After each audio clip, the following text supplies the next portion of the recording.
I can already see it in your eyes how passionate you are about this topic. Yeah, this is very funny. Pokemon number 1. A wild Pokemon appears. Yeah. It kind of feels like it fits the Pokemon vibe. It's kind of a pun and a clever twist, but like isn't super literal. You don't think Tanner's creative enough to come up with this? No. Hello and welcome to this episode of I Should Have Known, the trivia game show that can't be trusted. Each week, one of our Quizmasters will present you with 4 facts about a topic, but one of those facts is a lie. And we are spotlighting the wonderful continent of Asia this month, and we're continuing our theme with our Quizmaster Tanner. Hello. He's going to be doing a Find the Fake episode on the wonderful Japanese creatures of Pokemon. He just wants to talk about Pokemon. Let's be real. So he's going to present us with 4 Pokemon, except one of them he has invented. So join me, Andy, and our other host, Sups, in figuring out which one of his Pokemon is Poke-not, a thing. It's a Pokemon. Wow. It's like, it's a Nintendo-don't. Okay. Yeah. So to begin with, our PQQ is... Pikachu. PQQ. It's kind of a useful tiebreaker question for trivia nights. Oh. Because it's who can get the closest. Oh boy. The question is, as of recording, how many species of Pokemon are there? Say a number and I'll follow your I lead. feel like they hit 1,000 recently. Yeah. Like that was big news that they like finally hit 1,000. Yeah. I only know like the first 3 or 4 generations, so and I don't know them very well. That's like 1,000 Pokemon. That's a lot. I know. Yeah. I really Wow. only well, Yeah. each generation is about 150. Okay. This episode is, I'm just going to be like taking BS to the next I was level. gonna say, did you ever play or watch? I did. I played, I watched, I collected cards. I did Oh, all of yeah. those things. Okay, to answer your question, I think it's 1,321. I see 1,000 isn't divisible by 150, so Yeah. maybe I should be more specific. 1,100. Oh, wow. Okay. So there are 9 generations, making 1,021 Pokemon species. Okay. So about 1,000. Yes, about Okay. 1,000. Today we're going to talk about the later generations. We won't Oh. get super nostalgic because, I think some of them would come back to you and you'd Yeah, be like, you'd no, I remember remember. that. Yeah. I can already see it in your eyes how passionate you are about this topic. Yeah, this is very funny. Actually, I think almost every time we went to Japan, we ended up at the Pokemon Center. Okay. So they have like shops with like merchandise, but Mhm. like their official merchandise and stuff. Yeah. And Tanner, we had to go every time. Oh, yeah. We had to go to the Pokemon Center. Kid in a The candy store. The Poke Center. Oh, yeah. I could stay there all day. Yeah. Yeah. That's why I'm very curious which Pokemon you made up. Yeah. Because if there's already like, let's say 1,021 of them, Mm-hmm. then you're really out of choice. What else are you going to add that doesn't exist I already? know. And it has to have the right vibe. Yeah. There's a specific vibe to Pokemon. Mm-hmm. So But, I'm very we might curious. not be good at Pokemons, but we're very good at catching lives. Yeah, that's true. I would like to think so. Mhm. All right. Pokemon number 1. A wild Pokemon appears. Yeah. Pokemon number 1. Poltegeist. It's not a very Japanese name. Well, they're the English names, right? Okay. Yeah, they're not going to be named like Pikachu. They're Yeah. more like Charizard. Okay. You know? So this is Poltegeist. Poltergeist. This is a ghost type Pokemon, Oh, I couldn't have guessed that. and it is known as the Black Tea Pokemon. Wait, is it like a haunted tea bag? It's a haunted teapot. Teapot. Uh-huh. So every Pokemon has a number, a type, and then like a sub name. Mhm. Like Pikachu is the mouse Pokemon. Right. Yeah. This is the Black Tea Pokemon. Okay. So I'll read you the Bulbapedia biology entry for it. Poltegeist is a Pokemon made of black tea. Its body is purple with yellow accents, as well as yellow eyes and mouth. Its arms are thin, and its hands have 3 digits. It has 2 small legs. Poltegeist inhabits a large white teapot with cracks and holes in it, exposing parts of Poltegeist's body. The teapot has a yellow handle, as well as yellow accents on its cover and bottom. There are light blue swirly patterns surrounding the teapot. And the black tea that composes Poltegeist's body has a distinctly delicious flavor, but can cause strong chills when swallowed and may induce indigestion, stomach aches, and even death if drunk in excess. Wow. Okay. Couple notes. First of all, what did you do to Mrs. Potts? Please stop. it has legs and arms and hands. Yeah.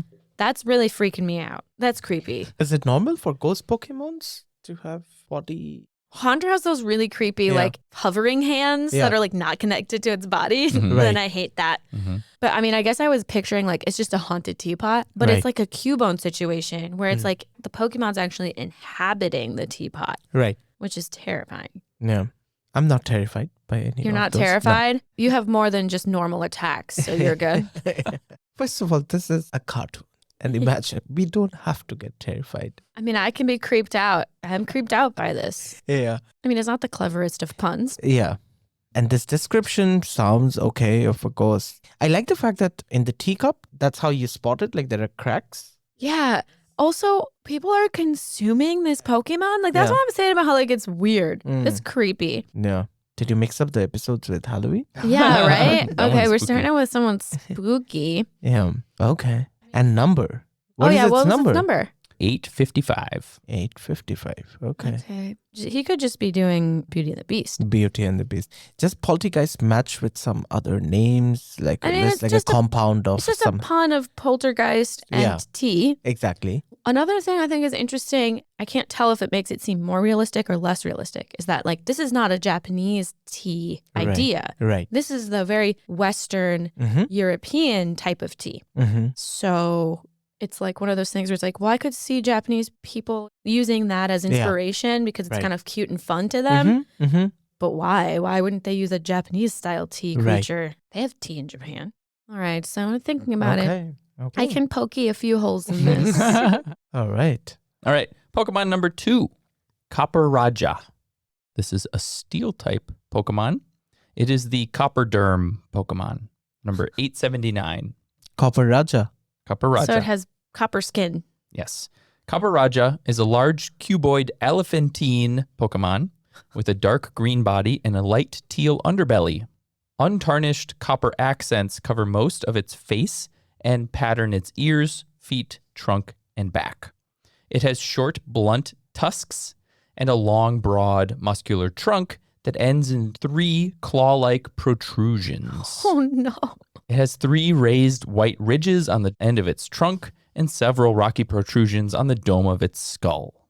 It has enough physical strength to pull an airplane, and its trunk is strong enough to crush boulders into powder. It lives in social herds and has a boastful disposition. Wow. Okay, so it's a metal elephant. Okay. Where's this name come from? The name's weird. Copper Raja. I mean, it's very weird to me. Like, I don't understand why people would put copper on an elephant. Mm-hmm. It's like, is that a pun in Japanese or something? Like, does that make sense somewhere else? Because I'm like, why would you put copper on an elephant? I get that they were like, let's do a series of metals, Pokemon with metals. Mm-hmm. Why an elephant? Yeah. I don't get it. But then that's the question is, I don't get this because, I know enough. I don't know enough. yeah, exactly. Or is it because it is the creepy metallic brainchild of Tanner's brain? Right. One of the things I like about Pokemon is that like sometimes you just have this out there thing Right. where you're like, why does this exist? I don't know. Yeah. Why is this a giant river guy with a shell on his head? Like, why? Why is this a thing? But I do know that like sometimes when you dig a little deeper, you find out that like, well, in Japanese culture, this is a pun or this is some kind of mythological creature. And so these things make sense. So I'm wondering if it's like we don't get it because we don't Right. get the reference, Correct. but maybe it makes sense in Japanese. With Japanese. Do I get a don't know. phone a friend? Can I call one of my Japanese Yeah, friends? call just it a to Japanese friend. Confirm. Yeah. I don't know. If these were the only 2 Pokemons and there were like one of them was made up, I think I would pick this one. Oh, okay. Yeah. Where I'm stuck is I think I know Tanner pretty well, decently well. Mm-hmm. This doesn't sound like something from his mind. Mm. I struggle to see where he would have thought of this, where he would have gotten it. So like, but we have to hear 2 more. Pokemon number 3, Calinquel, the Quill Pokemon, number 899. This is a poison and flying type. Okay. Calinquel has a black avian head ending in a beak reminiscent of the metal nib on a fountain pen. Its beak has a vertical slit which drips sticky poisonous ink. It has 2 purple dots on its head for eyes. Its thin body is in the shape of a feather with 2 black raven-like wings extending just below its head. The feathers making up its wings are black with a bluish sheen. It uses its wings to constantly stay in flight.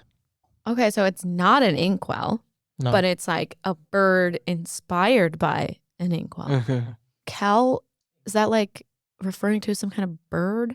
It's C-A-L-L, So like call? Calling quill? calling quill. Okay.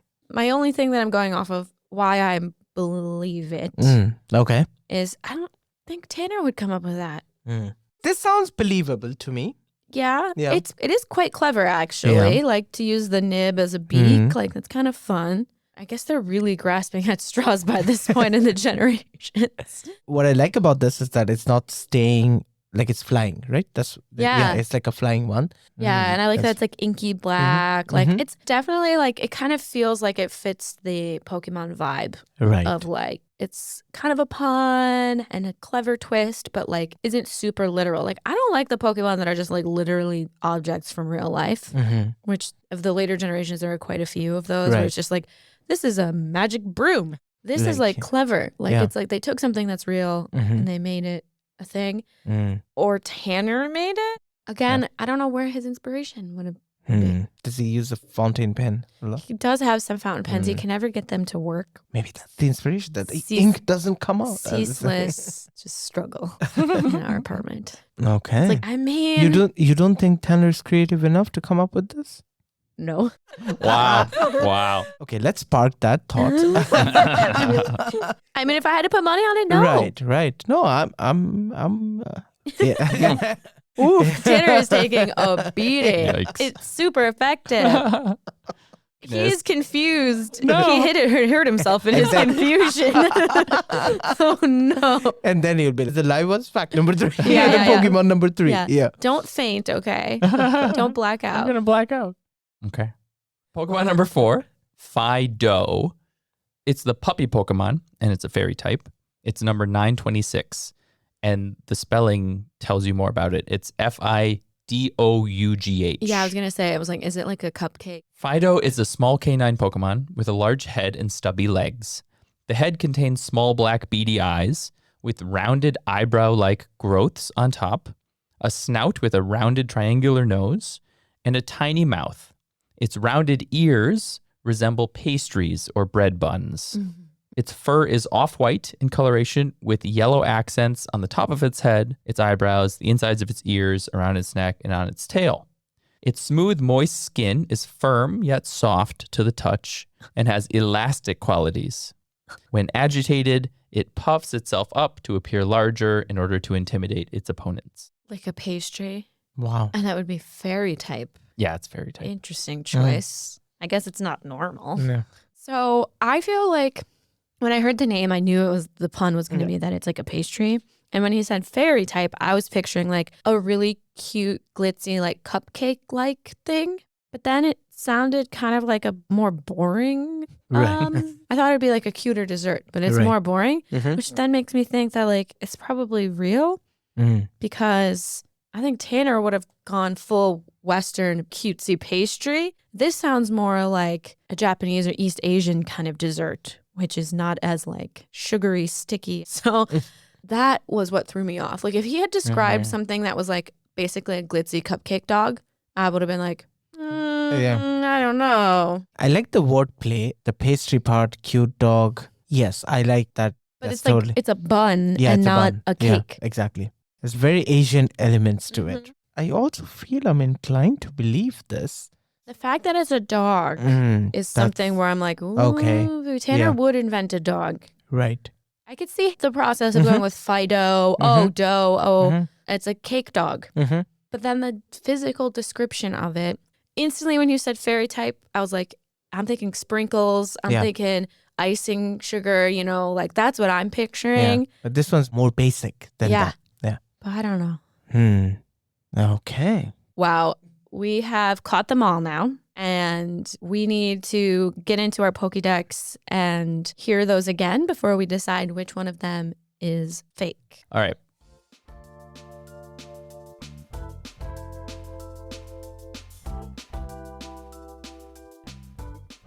Pokemon number 1, Poltegeist, the black tea Pokemon. Pokemon number 2, Copper Raja, the copper derm Pokemon. Pokemon number 3, Calinquel, the Quill Pokemon. And Pokemon number 4, Fido, the puppy Pokemon. One of those I made up. I cannot believe that. I'm like genuinely, I have zero idea. Yeah. So This is extremely difficult. step 1, well done. I mean, Yeah, right? yeah, Like, yes. wow. Wow. I guess we have to go by the description, right? What Yeah. seems realistic. I think I'm going to pick number 1. Oh, see, I was also going to pick number 1. Yeah. I thought, because I know somewhere else where that is, Right. with like Beauty and the Beast and the Yeah. The Mrs. reference.